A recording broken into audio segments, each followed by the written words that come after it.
Buenos días, tardes, noches, ¿qué tal estáis? Un saludo a todos. Ya alguno me decía por Twitter, Alberto, ¿cuándo vas a colgar un vídeo? Y la verdad es que sí, que llevaba tiempo sin colgar. Quiero recordar que desde septiembre o por ahí eran los últimos vídeos que realicé. Bueno, ya sabéis estos meses, que es el virus, que es el trabajo, es un poco follón, pero bueno, vamos a retomarlo. Lo importante es continuar, aunque haya espacios de tiempo, y continuar en nuestro aprendizaje. Yo, en la medida de lo posible, seguiré continuando haciendo tutoriales. Os agradecería, como siempre, un apoyo si dais un like, compartís mis vídeos, si tenéis cuentas en Twitter y queréis compartir algún vídeo, ¿no? O en algún foro de programación, pues siempre me echaréis una mano, ¿no? Aprenderéis vosotros, aprenderán otros y yo también pues me doy a conocer, ¿cómo no? Eso es así. Entonces, bueno, dicho todo esto, ya después del saludo, vamos hoy a hacer un vídeo que, bueno, no vamos a entrar hoy en un tema muy complejo, vamos a hablar hoy concretamente de las librerías en Solidity, ¿no? Que es una librería, porque muchas veces pues insertamos códigos en nuestros smart contracts y realmente no tenemos un control un poco exhaustivo de cómo funcionan esos códigos, qué pasa cuando los integramos, cómo interactuamos con ellos, ¿no? Entonces, bueno, este sería pues un vídeo que no aspira a hacer grandes cosas, sino que aspira pues a dar una solidez en las bases de Solidity, ¿no? Y entonces hoy vamos a hablar de las librerías, qué es una librería en Solidity. Y bueno, lo mejor es empezar un poco con el temario, ¿no? Entonces voy a empequeñecer esto un poco. A ver si consigo que me vaya todo bien. Aquí. Entonces, bueno, estamos Voy a ampliar esto un poco para que lo veáis. Vamos a darle a reproducir. Aquí, ¿no? Estamos en lo que es una librería, el tema de las librerías en Solidity.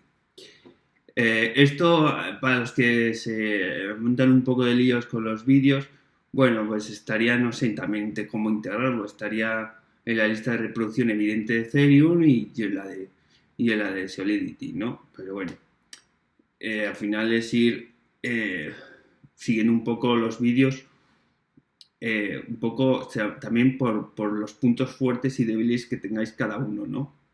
Habrá vídeos que uno lo controle más, otro no. Es un poco ir viendo también por intuición.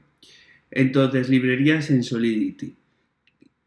¿Qué es una librería en Solidity, no?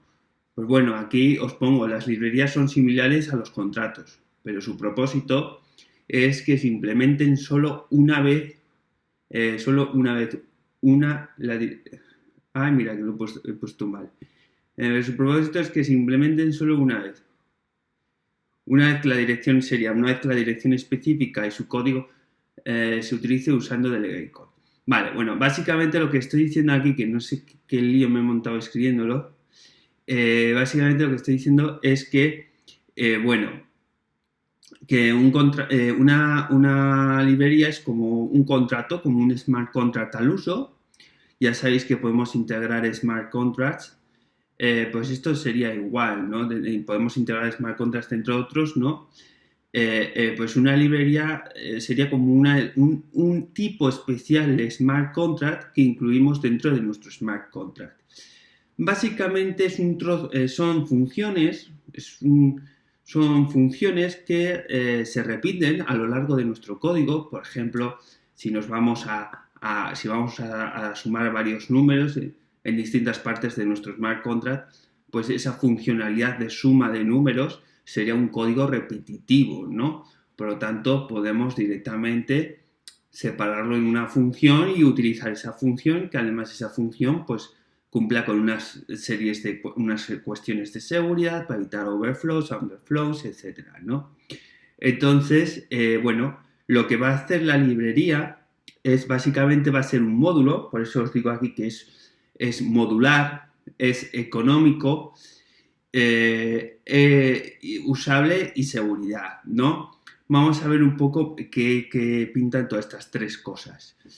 Es usable porque, bueno, básicamente, si yo tengo un código que se repite 10 veces en mi smart contract, por ejemplo, una suma de números, pues en vez de escribirlo 10 veces, lo escribo en una librería y aplico esa librería cada vez que vaya a sumar los números, ¿no?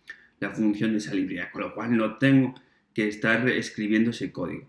Seguro porque menos puntos de falla, porque está en un único punto, y además porque las librerías son open source y están muy auditadas, con mucha experiencia, mejoradas.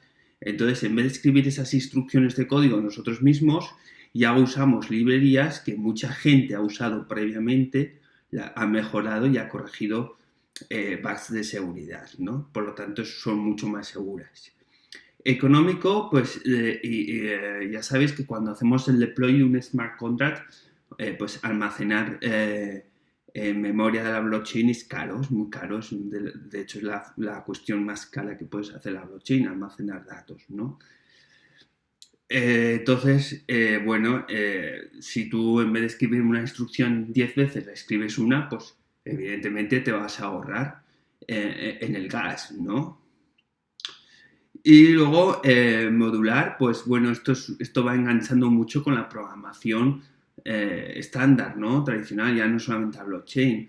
Es mejor que todo sea por módulos y podamos, digamos, generar como si fuese un Lego en nuestro código, más fácil de manipular, no tan monolítico, ¿no? Como se suele decir, sino que, bueno, oye, mira, esta pieza se dedica a esto, esta otra pieza se dedica al otro. Entonces ya saben, tenemos un código mucho más ordenado, fácil de mantenimiento, corrección, etc. Entonces, bueno, aquí, a ver qué había puesto, las librerías son similares a los contratos, pero su propósito es que se implementen solo una vez. Sería en una dirección específica y su código se utiliza usando delegate call. Bien, aquellos que vieron un vídeo mío que hablaba sobre la actualización de smart contracts, habríais visto el tema del delegate call, ¿no? Delegate call es una instrucción, ahí lo explicaba en aquel vídeo, que básicamente delega la funcionalidad de un contrato A un contrato B, pero con el contexto del contrato A. Generalmente el contrato A tiene lo que es el storage, el almacenamiento, las variables de estado, y el contrato B tiene la lógica de negocio, la funcionalidad que modifica las variables de estado del contrato A. Esto es delegate call. Pero ya veremos que en Solidity las librerías, si son públicas, tienen una visibilidad pública o externa, sí que lo que se va a utilizar es este mecanismo de delegate call. Sin embargo, si todas las funciones de la librería son con una visibilidad interna, lo que va a ocurrir es que se va a utilizar una llamada call normal y no delegate call. Pero no adelantemos un poco, vamos a continuar. Vamos a continuar y luego ya lo vemos. Bien, las limitaciones de las librerías. Las librerías tienen una serie de limitaciones, ¿no? No pueden tener variables de estado. Sí pueden tener constantes, struct, enum. Aquí también, serían esas tres, constante, struct, enum. Enum, que bueno, ya sabéis, son tipos de variables de Solidity. Una constante, pues es una variable que no cambia su valor. Una estructura sería un dato complejo de Solidity que básicamente es como un objeto. Es como una clase de objeto, como una clase, ¿no?, que establece las diferentes propiedades. Eso ya lo hemos visto en otros vídeos. Y un enum, pues es una serie de posibles valores, ¿no? Pero esto no vamos a entrar ahora porque ya está explicado en otros vídeos, y si no, oye, en los comentarios, si alguno tiene dudas, que lo consulte y y entre todos intentar explicar eso si alguno no lo conoce. Pero ya os digo que sería bueno ver los vídeos anteriores si no conoces estos 3 tipos de variables. Luego, otra limitación es, por lo tanto, bueno, la primera es esto, es muy importante, las librerías no tienen variables de estado, no tienen esas variables con un scope general fuera de las funciones dentro del smart contract. ¿Por qué? Porque una librería aspira a ser un código utilitario al servicio de otro contrato. Por lo tanto, ni necesita ni es bueno que pueda almacenar un estado. Por eso, las variables de estado, si tú intentas compilar una librería con variables de estado, el compilador te va a dar un error. Salvo que sean estos 3 tipos de variables.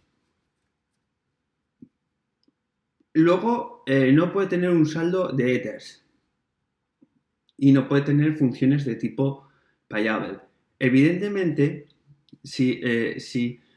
claro, como vuelvo a repetir, como la filosofía de una librería es ser una herramienta, algo utilitario a favor de otro smart contract, no tiene sentido que pudiese guardar ethers, que pudiese tener un saldo de ethers. Por lo tanto, el compilador te dará fallos si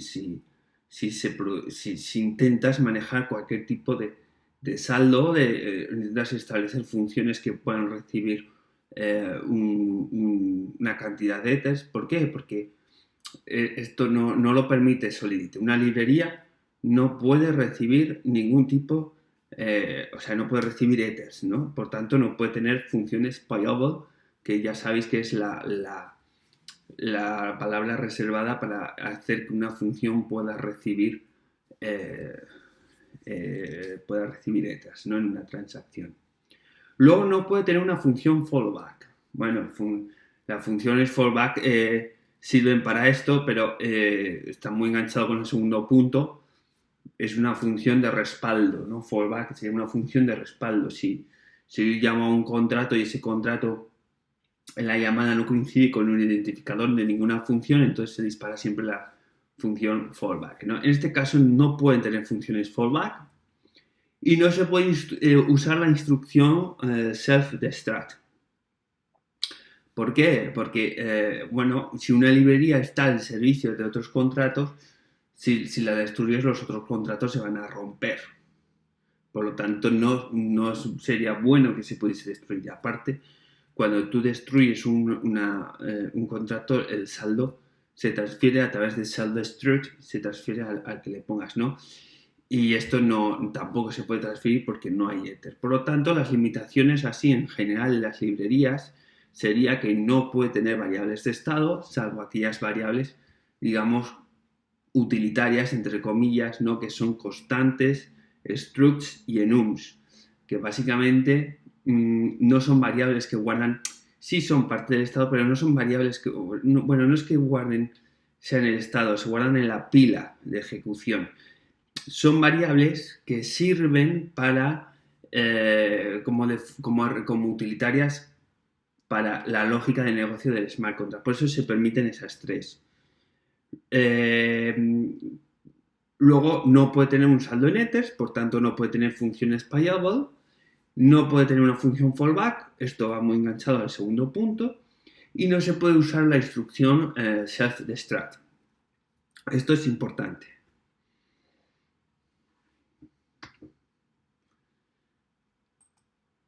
Bueno, dicho todo esto, ahora es importante, ahí va, me he quedado ahí paralizado. A ver, un segundo.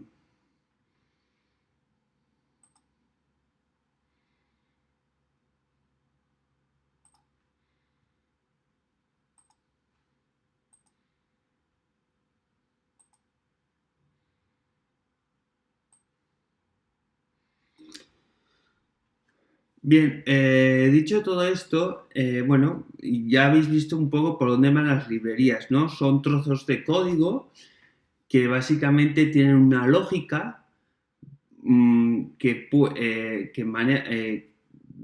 que simplemente va a recibir llamadas desde un contrato A, digamos desde un contrato principal a la librería, y la librería va a ejecutar algo, va a retornar ese algo con el que va a trabajar el contrato el contrato A, ¿no? El primer contrato. Como son un tipo de smart contracts utilitarios que no sirven para guardar todo el estado, pues evidentemente no tienen variables de estado, ¿no? Y tampoco pueden recibir ethers. Entonces nosotros cuando hacemos el deploy de una librería, lo vamos a ver ahora porque vamos a ver código, si esa librería tiene funciones públicas externas, primero se va a deployar esa librería en la blockchain con su propia address, y luego se va a hacer el deploy seguidamente del smart contract que nosotros estamos trabajando, ¿no? que usa esa librería. Sin embargo, si la librería no tiene funciones públicas o externas, sino que son todas en exclusiva internas, en ese caso, la librería vais a ver que no se va a hacer un deploy en un address diferente, ¿no? Se va a compilar, se va a integrar, entenderlo así, se va a en el momento de compilación las lógicas dentro del contrato A. Vamos a ver esto, primero vamos a ver un poco ahora la sintaxis de una librería.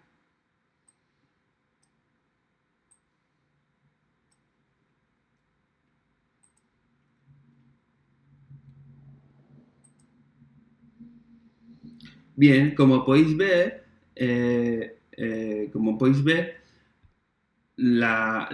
una librería se utiliza, básicamente tiene la misma sintaxis que cualquier smart contract. Tenemos el Pragma Solidity que establece la versión de compilador, y luego en vez de poner contract y nuestro nombre de contrato con los corchetes, simplemente lo único que tenemos que sustituir es la palabra contract por la palabra library.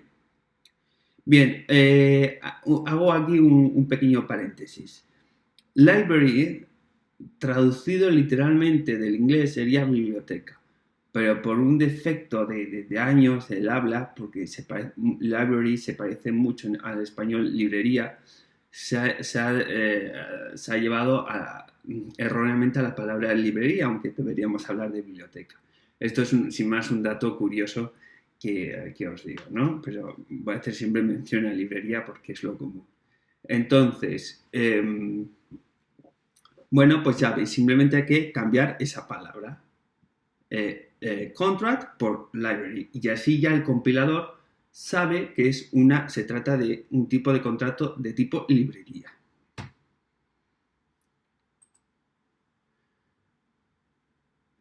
Bien, como os comentaba, al hacer un deploy de una librería, vamos a tener lo que se llaman librerías embebidas, que solo tienen funciones internas. Por tanto,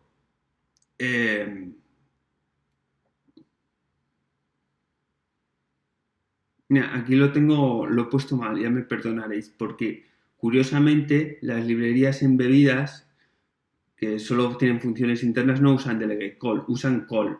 Esto iría al revés. Delegate call es para las librerías linkeadas. Es decir, librerías que en algún momento, en alguna de sus funciones, no en todas, en alguna de sus funciones, hay una visibilidad external o public, una de las dos, ¿no? Entonces, esto está al revés, para que lo entendáis. El código se inserta, el código de las librerías linkeadas hacen el deploy primeramente de la librería y luego llaman a través de delegate call el contrato principal, a través de la instrucción delegate call, llama a esa librería que tiene su propia address dentro de la blockchain. Sin embargo, las librerías embebidas no hace el deploy de la librería en una address diferente, sino que coge el código de la librería y el compilador mismo lo va insertando dentro de las partes de nuestro contrato principal que así lo requieren, ¿no? Entonces, esas dos subfrases, perdonad porque la verdad es que lo he hecho ahí, no me ha dado más tiempo, lo tenía que haber revisado, pero vamos, lo que es la subfrase, lo que es usa delegate, call, deploy, address diferente, eso iría a la parte de las librerías linkeadas y el código se inserta en el contrato principal, iría a la parte de las librerías embebidas, al revés, ¿vale? Esto es lo que os mencionaba antes. Y entonces, bueno, aquí vamos a ver cómo usar una librería, ¿no? Una librería, básicamente, cuando estéis haciendo la programación, bueno, aquí yo he puesto un contrato, digamos, un contrato principal, que es el que va a hacer nuestro negocio, que es Mathematics, lo he llamado así, no tiene ninguna funcionalidad en especial, Mathematics, y luego he establecido, como veis ahí, una librería. Simplemente ya veis que se cambia la palabra contract por la palabra library. Entonces, bueno, esta librería, bueno, ya veis que no tiene variables de estado, y lo único, bueno, pues tiene una función que es añadir, sumar, ¿no? Un número 1, un número 2, es de tipo internal, pura, porque ni cambia estado ni ve estado, y retorna pues la suma, que también es un 256. Ahí no hay ningún problema. Entonces, ¿qué hace la otra? ¿Cómo se usa esta librería? ¿Cómo la inserto? Digamos, la uso dentro de mi smart contract principal, que es Mathematics, ¿no? Pues tengo que usar la palabra reservada using,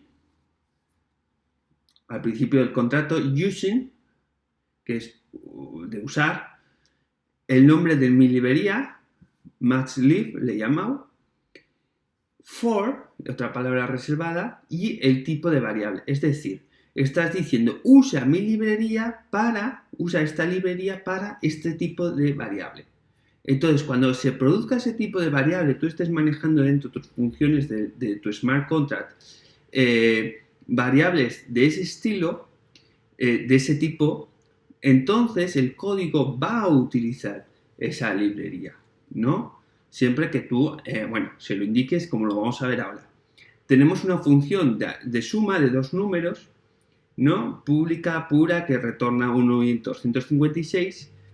Y veis ahí que básicamente yo no cojo ahora y hago como podía haber hecho una suma, ¿no? De los dos números y ya está. Lo que he hecho es un return cojo el primer número, el primer parámetro que voy a sumar, que es, ahí veis que es num1, y si os fijáis, estoy poniendo el nombre de la función de la librería de suma, add. Y luego entre los paréntesis le pongo el segundo número, el segundo parámetro, num2.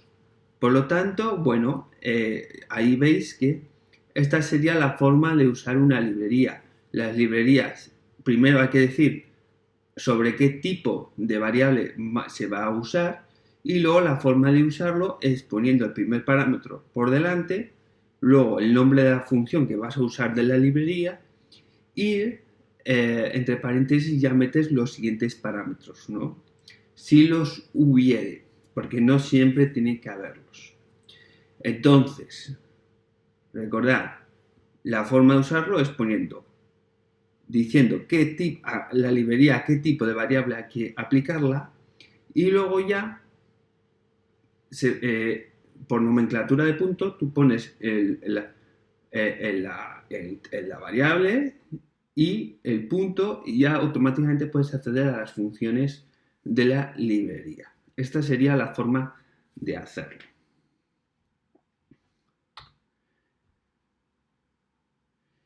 Bien, vamos a...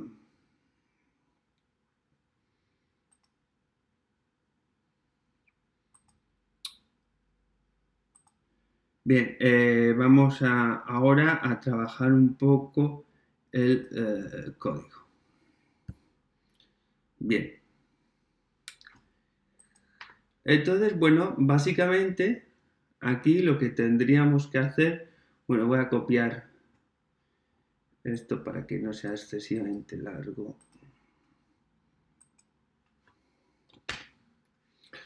¿No? Entonces, bueno, tenemos primeramente esto es simplemente es cuestiones de licencia que hay que poner ahora, ese comentario.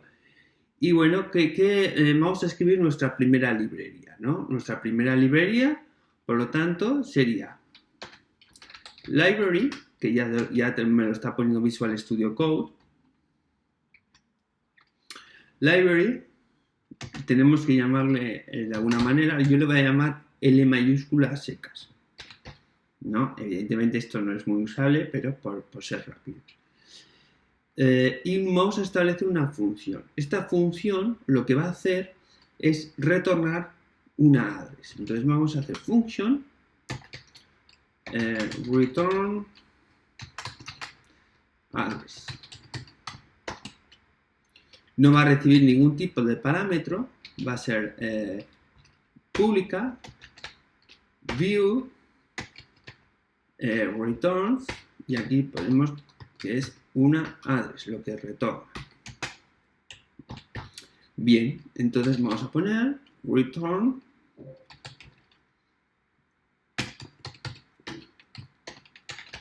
retorna la address del contrato o de la librería, ¿no? Entonces, básicamente esta función lo que está diciendo es, bueno, oye, es una función que no recibe ningún parámetro, la hemos puesto como pública, ya veremos que luego la pondremos como interna y veréis la diferencia. Y simplemente, pues bueno, retorna una address. ¿Qué address? Pues supuestamente la del contrato, la de esta librería, ¿no? ¿Os acordáis que os he dicho, cuando hay una función pública, la librería se hace un deploy de la librería primeramente con su propia address? Veremos que tiene una address diferente. Y luego, bueno, tenemos un contrato normal, esta vez ponemos por tanto contract. Vamos a llamarle main de principal, ¿no? Nuestro principal contrato. Y esto va a tener una función que, bueno, simplemente va a hacer llamar a la función de la librería. Ya está. Evidentemente esto no tiene ningún sentido, pero para que veamos un poco la lógica de cómo funciona todo. Entonces, bueno, ponemos function, vamos a llamarle a esta función A. Y va a ser una función pública de tipo view y nos va a retornar pues una address, ¿no? Y aquí vamos a poner return. Cuando antes os había dicho que para usar una librería había que establecer el using, nombre de la librería, for tipo de librería, ¿no? En este caso no. ¿Por qué? Porque si no estoy aplicando sobre ningún tipo de variable, pues esto no es necesario, simplemente estoy retornando una address, ¿no? Entonces, básicamente lo que tengo que hacer es poner el nombre de la librería, return address, que es el método, la función de esta librería a la que quiero llamar, y ya está, entre paréntesis porque es una función, con paréntesis porque es una función. Entonces, básicamente, cuando yo haga el deploy de la librería y el contrato, cuando llame a la función A, que es la única función del contrato main, a su vez va a usar la librería para llamar a esta función, y la librería lo que va a retornarle es una dirección, que es a su vez la que retorna luego la función A, no la principal. La pregunta sería aquí, ¿qué address va a retornar? ¿La del contrato principal o la de la librería? Pues en este caso va a retornar la de la librería. ¿Por qué? Por la palabra public. La palabra public es la que marca la diferencia. En este caso, cuando se hace esta llamada, se está utilizando delegate call. Se está utilizando delegate call y ya veremos que no va a ser la de la librería, la dirección, sino que va a ser la del contrato main, porque con delegate call todo el contexto de ejecución va a ser el contexto de main. Vamos a verlo más claramente, que es así como lo podemos ver más fácilmente. Vamos a ver. Voy a borrar la consola. Y entonces, bueno, ya sabéis, todo lo damos a guardar. Vamos a compilar, compilado. Y vamos a hacer el deploy, ¿no? En este caso aquí, hacemos el deploy. Aquí tenemos nuestro contrato que ha sido deployado, ¿no? Con nuestra función principal, return address, que es un segundo. No, esto está mal. Tengo que usar aquí. Tenéis que fijaros que no tenéis que darle a la librería, tenéis que darle a main, el contrato principal. Y este ya se encargará de este deploy y hacer los dos deploys. Voy a borrar la consola otra vez, hago así y aquí sí que tenemos main, ¿no? Y tenemos la función A. La función A retornará un address. Pero antes de eso quiero que veáis cómo ha funcionado este deploy. Si os fijáis, cuando he hecho el deploy del contrato main, ha habido dos eventos importantes, ¿no? Dos transacciones. Por una parte, hemos generado un contrato, que aquí no lo veréis porque igual está en chiquito, que acaba en FA8. Y en la otra, hemos creado también otro contrato, pero ya no acaba en FA8, sino acaba en BE8. O sea, son dos address diferentes de contrato. Se acaban de instanciar dos contratos, ¿no? El primero, que se ha instanciado por lógica, o sea, que se ha creado por lógica, es la librería. Por tanto, el contrato FA, lo voy a copiar para que lo veamos, lo voy a poner aquí.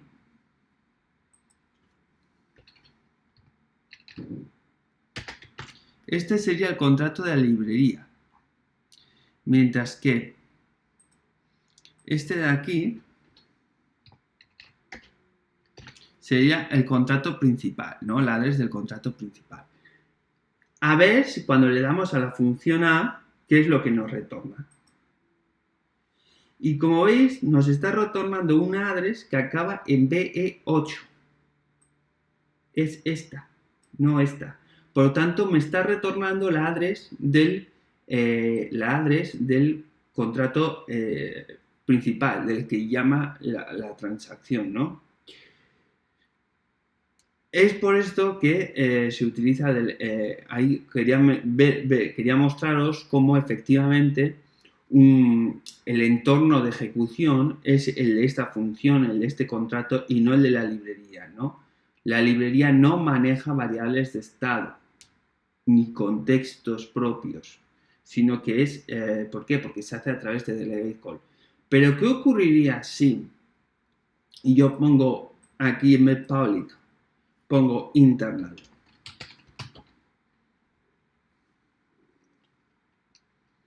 Vamos a ver. Lo guardo de nuevo, vamos a borrar este contrato y vamos a hacer el deploy. Vamos a asegurarnos que tenemos todo bien aquí y vamos a hacer el deploy. Bien, bueno, tenía que haberos mostrado en consola mejor para que se viese más. Vamos a borrar la consola, vamos a borrar nuestro deploy y vamos a hacer de nuevo. Y fijaros la diferencia. Cuando he cambiado de public a internal, ya solo hay una transacción, solo se ha generado un contrato. No se han generado dos, como había aquí, con public, sino que se ha generado uno que acaba en B53. Entonces, fijaros qué curioso, voy a ponerlo aquí también para que lo veáis. B53, este ya no existe. Y si yo ahora, pues bueno, para que veáis que efectivamente es ese, yo le doy aquí a la función y acaba en B53. B53. Aquí lo que ha ocurrido básicamente es que cuando la librería en todas sus funciones, ninguna es pública o external, no se hace el deploy en otra dirección.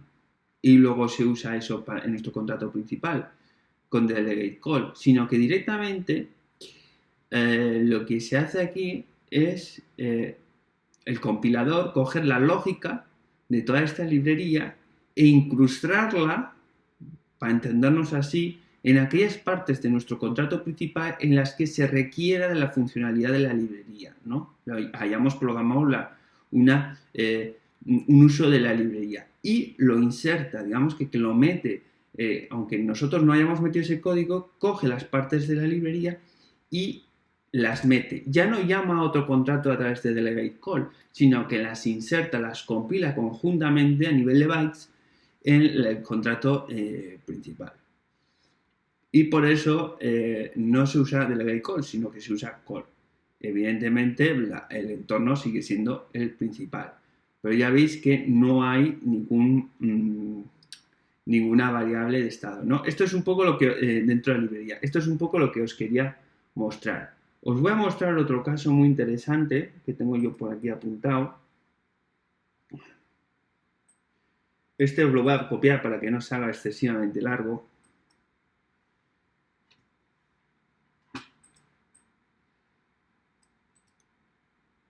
Vamos a ver. Fijaros, bueno, ¿no? Pues nuevamente tenemos nuestra librería. Es un contador que le llaman counterLib.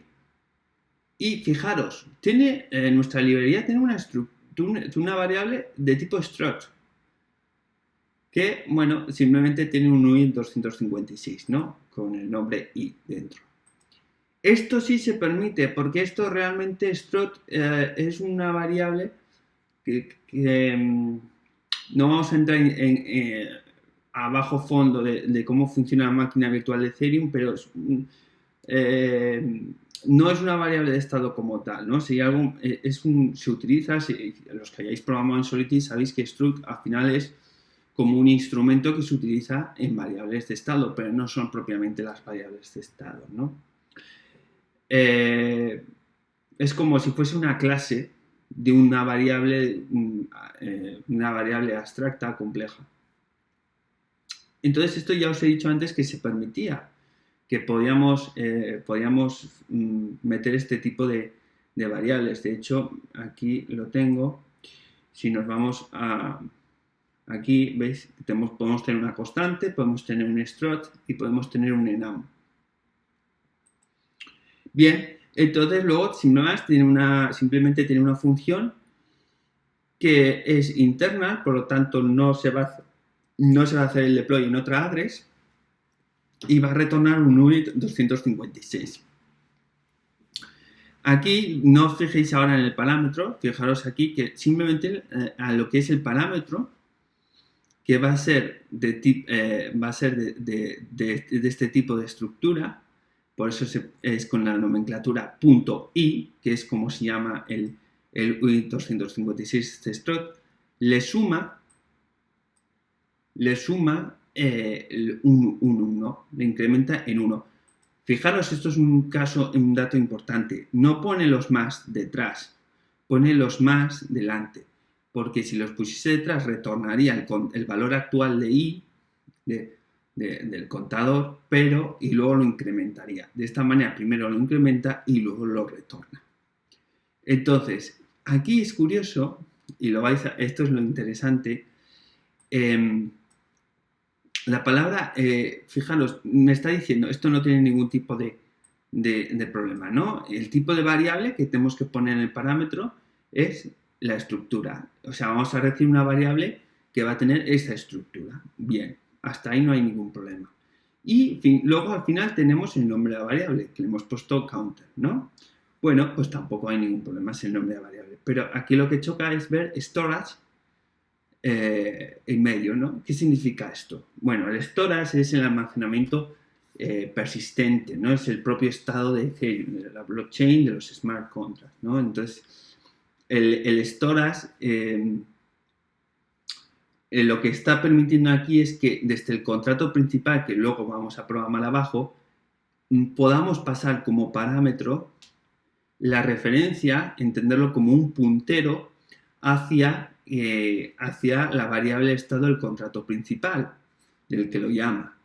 de tal manera que esta función de la librería puede interactuar y setear, cambiar los valores de esa variable de estado porque se le está pasando la referencia como puntero a través de un parámetro.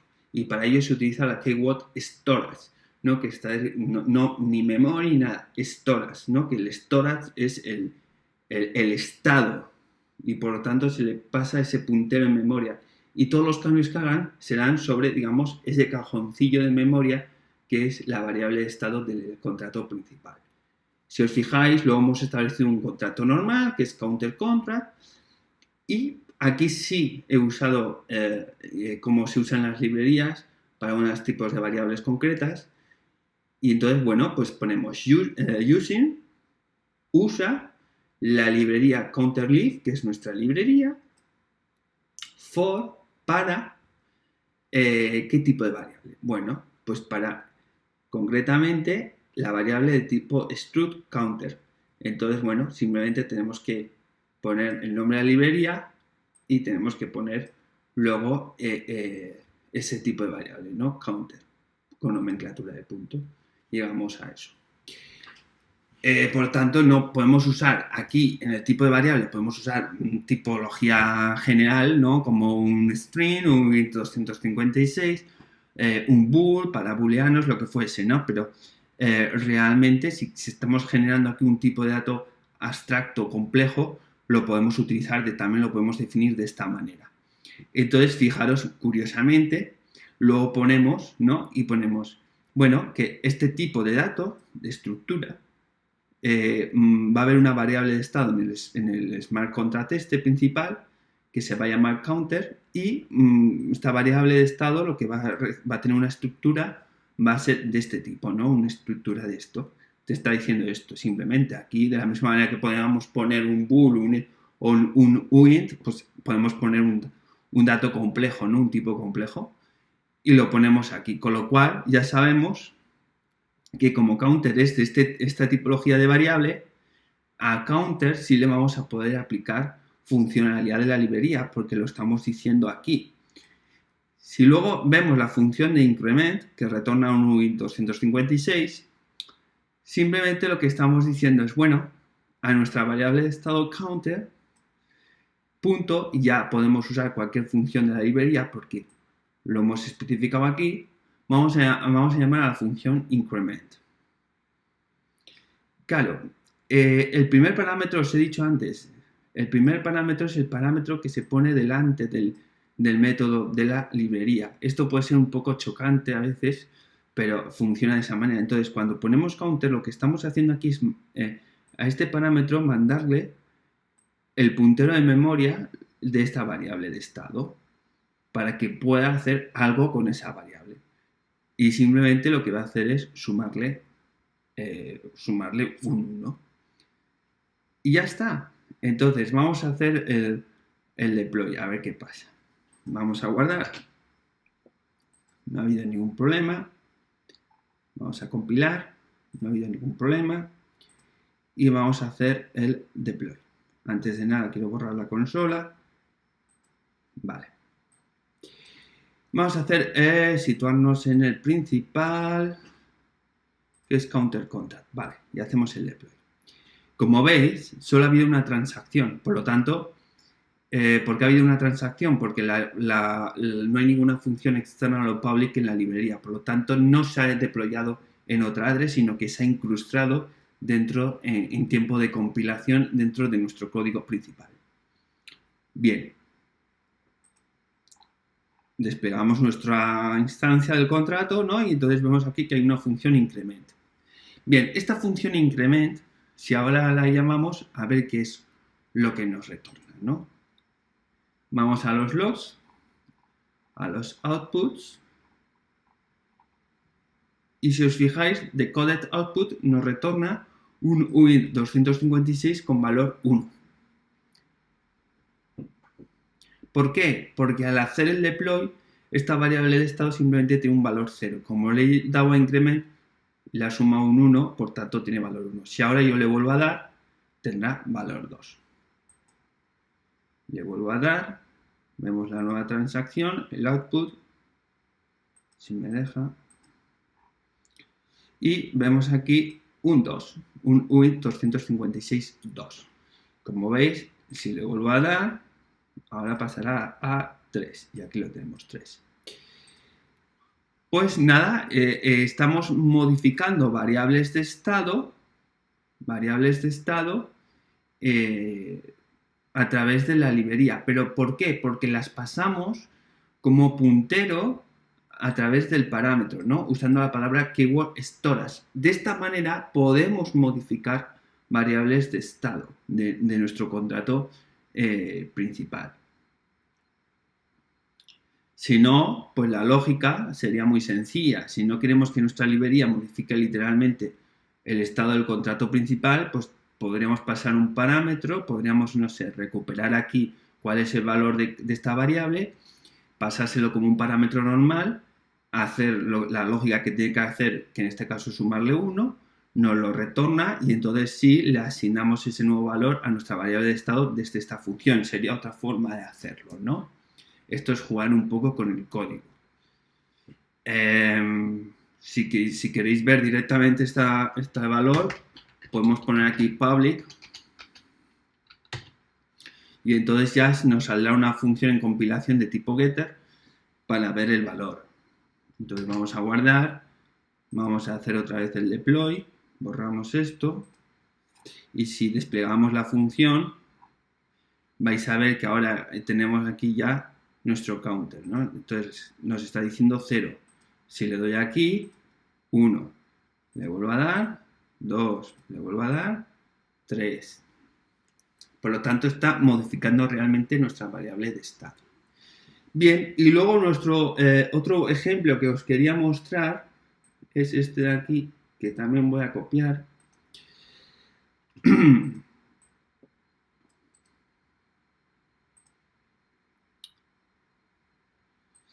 Entonces, bueno, básicamente, ¿qué estamos haciendo aquí?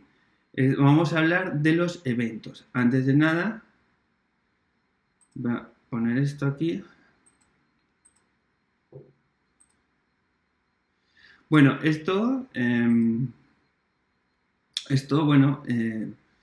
aquí simplemente lo que estoy diciendo es, bueno, las librerías no tienen almacenamiento, pueden modificar el almacenamiento de su contrato vinculado, ¿no? Sin embargo, se puede pasar una referencia de almacenamiento como argumento. Cualquier modificación que haga la librería se guardará en el propio almacenamiento del contrato vinculado. Es útil pensar en ello como un puntero de memoria, ¿no?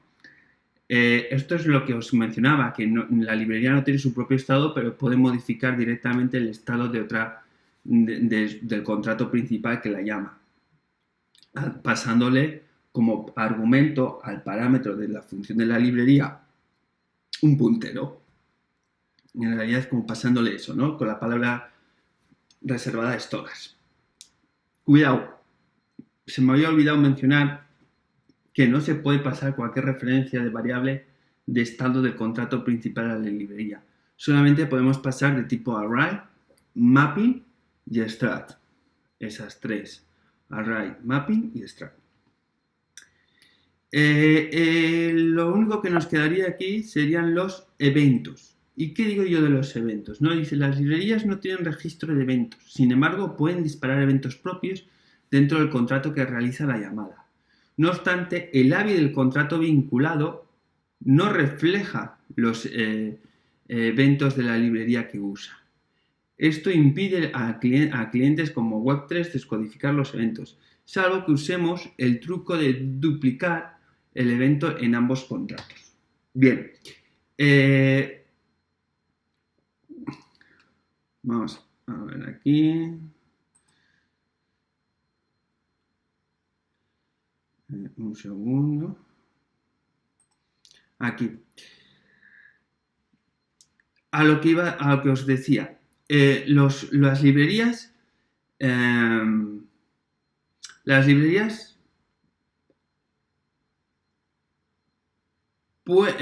no pueden tener, no tienen un registro de eventos.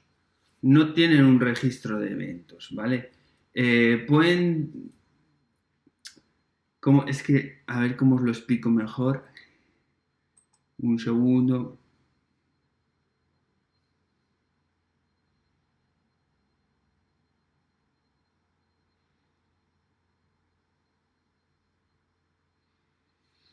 Bueno, sí. Es que esta es un poco la parte... a ver, las librerías no tienen su propio registro de eventos, pero sí que pueden disparar eventos del contrato principal. Lo que ocurre es que nosotros en la librería hemos puesto este evento, ¿no? Que es simplemente un evento que está diciendo que, pues, que se ha incrementado, que ha habido un incremento, ¿no? En nuestra variable 256. Si se dispara el evento, el ABI, que es, digamos,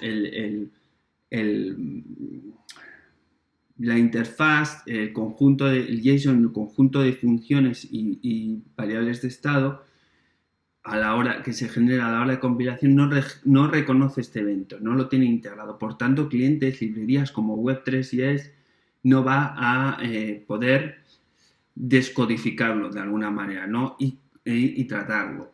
Por lo tanto, para que esto funcione, siempre quedaros simplemente con la idea de que si vas a poner un evento, tiene que repetirse ese evento, tenéis que duplicarlo.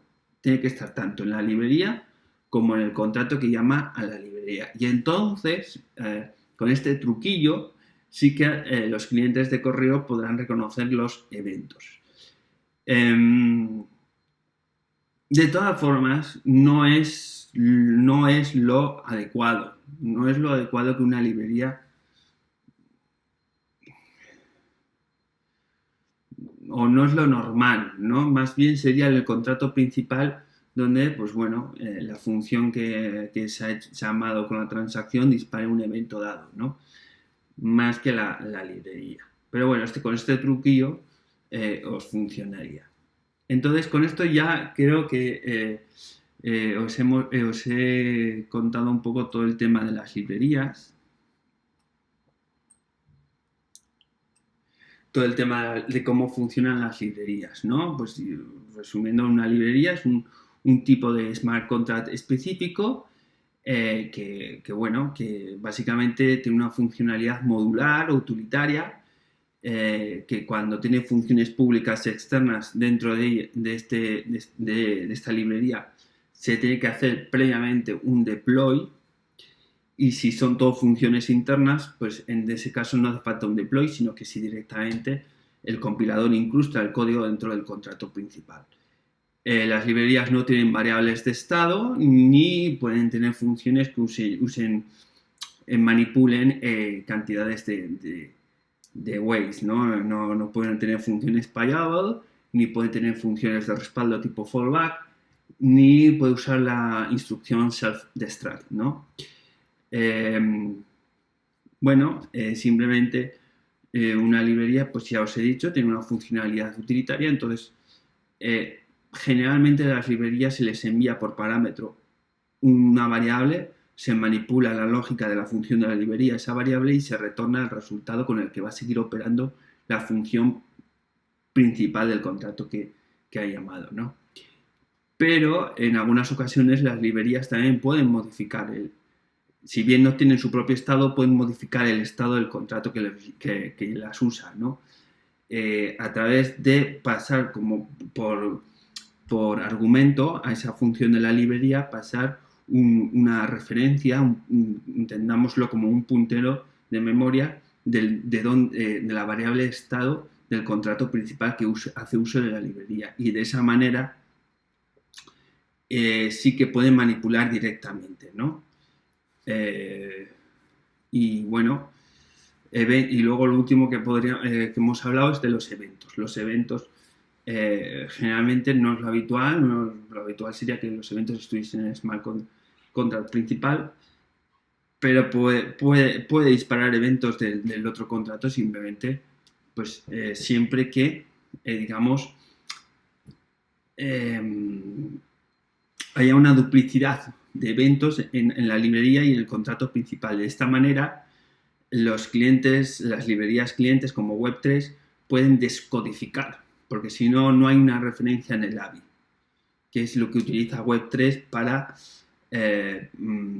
poder leer, descodificar, manipular toda la información de ese smart contract, ¿no? Y ya está, y con eso ya os he contado un poquito todo lo que eran las librerías. Espero que os haya sido de interés.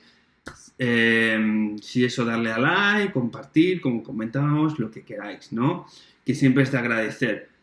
También compartir conocimientos entre vosotros. Algunos ya he visto que preguntáis, lo que pasa que, bueno, el tiempo es justo. Si yo no os puedo resolver, intentad también resolver entre vosotros las dudas, que seguro que hay gente que sabe más que otros. Y bueno, aquí la cuestión es ir todos creciendo conjuntamente, ¿no? Y nada, y si eres nuevo en el canal, has caído en este vídeo por casualidad o porque te lo han recomendado, lo que sea, pues dale, suscríbete al canal para no perderte más vídeos. Y ya está. Y espero poder retomar un poco toda esta actividad de YouTube para seguir adelante con los vídeos. Nada, un saludo y nos vemos. No me falléis. Venga, hasta luego.